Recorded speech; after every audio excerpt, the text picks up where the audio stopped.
انسان کا سب سے زیادہ تعلق اس کے رب کریم کے ساتھ ہوتا ہے۔ اللہ تبارک و تعالیٰ کی طرف سے اسے نعمتیں ملتی ہیں، رب کریم کی طرف سے اس پر عطائیں ہوتی ہیں۔ اللہ کی طرف سے وہ آیا ہے اور واپس اللہ ہی کی طرف لوٹ جائے گا۔ ابتدا بھی مالک کریم کی ذات ہے اور انتہا بھی اسی رب کریم کی ذات ہے۔ انسان دنیا میں جتنے بھی پیچ و تاب کرتا ہے، جتنی بھی دنیا داری کرتا ہے اور جتنے بھی معاملات میں وہ وقت گزارتا ہے، وہ سارے عارضی ہے، وقتی ہے، اور بہت ساری چیزیں تو صرف اور صرف دھوکہ ہیں اور دھوکے کے سوا کچھ بھی نہیں۔ اگر اس کا یہ ذہن بن جائے کہ میں نے اپنے تعلقات کو، اپنے معاملات کو اپنے رب کے ساتھ صحیح رکھنا ہے، تو جب اللہ کے ساتھ اس کے معاملات ٹھیک ہوتے ہیں تو بندوں کے ساتھ خود بخود ہی ٹھیک ہو جاتے ہیں۔ اگر خشیت الہی پیدا ہوتی ہے، خوف خدا اسے نصیب ہو جاتا ہے، اور اگر اللہ تبارک و تعالیٰ کا قرب اسے میسر آتا ہے، اس رستے کا یہ سفر شروع کر دیتا ہے، تو بندوں کے ساتھ تو معاملات ویسے ٹھیک ہو جاتے ہیں۔ اس لیے کہ جب اللہ سے ڈرے گا، نہ دھوکہ کرے گا، نہ فریب کرے گا، نہ جھوٹ بولے گا، نہ کسی شخص کے ساتھ بددیانتی کرے گا، جب اللہ کے ساتھ اس کا تعلق ٹھیک رہے گا، اور جب یہ اپنے آپ کو آزاد سمجھے گا نا کہ میں ہوں اور میں ہی ہوں اور میں نہیں چلنا ہے، تو پھر یہ اپنی مرضی سے معاملات کو چلائے گا تو خرابی پیدا ہوگی۔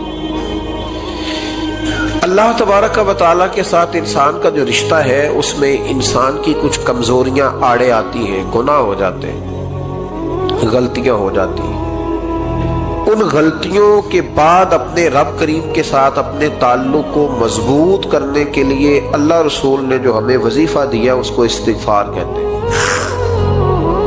استغفار ویسے اس کا لغوی معنی تو ڈھانپنا ہوتا ہے، یہ غفر سے بنا ہے، لیکن اس کے اصطلاحی معنی یہ ہے کہ جو گناہ انسان سے ماضی میں ہو جائے، ان سے معافی چاہنے کا نام استغفار ہے۔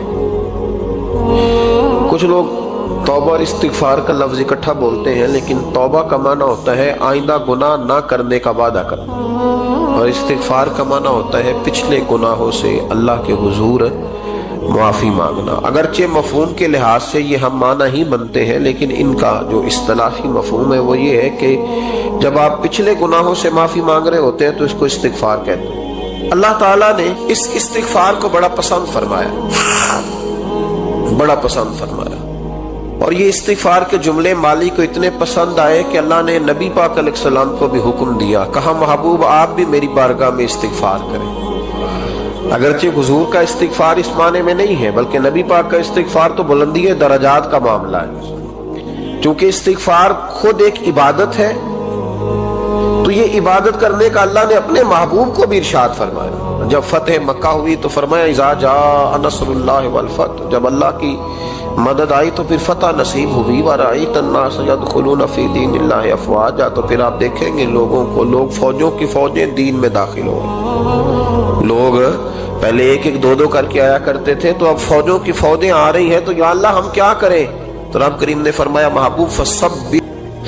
جب میں داخل ہوا تو اس نے جاتے ہی مجھ سے پوچھا سب سے پہلا سوال یہ کہ تمہیں جنرل نالج کی بھی کچھ معلومات ہے یا شعبے کے آدمی ہو؟ تو میں نے کہا جناب پوچھیے۔ تو انہوں نے پاکستان کا حدود اربہ پوچھا تو میں نے فٹافٹ بتا دیا۔